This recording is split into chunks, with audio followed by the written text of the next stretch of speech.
ధనికుడి లోభం, దరిద్రుడి దానం అని సామెత.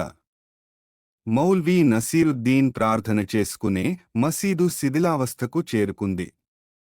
పాతదైపోయి ఎప్పుడైనా పడిపోయేట్టు ఉంది. అక్కడ ప్రార్థనకు వచ్చేవాళ్లంతా చాలా పేదవాళ్లు. మసీదును బాగుచేసుకోవాలన్న కోరిక ఉన్నా దానికి తగిన స్థోమత లేనివాళ్లు. మౌల్వీ నసీరుద్దీన్కా మసీదు గురించిన చింత పట్టుకుంది. ప్రార్థన చేసుకునే సమయంలో మసీదు కూలితే అన్న భయం పట్టుకుంది. ఆయన బాగా ఆలోచించి మసీదు మరమ్మతుకు పథకం తయారుచేశాడు.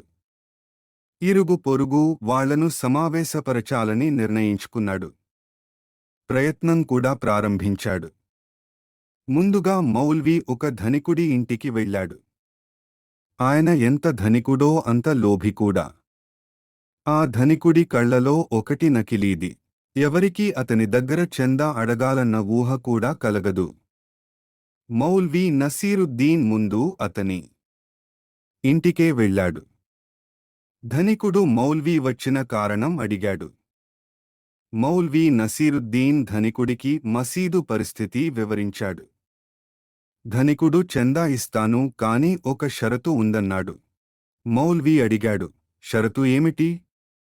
నా కళ్లలో ఏది నకిలీ కన్నో కనుక్కో. చందా ఇస్తాను అన్నాడు ధనికుడు.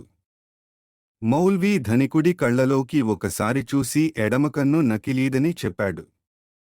ధనికుడు ఆశ్చర్యపోయాడు. ఎలా కనుక్కోగలిగావని అడిగాడు.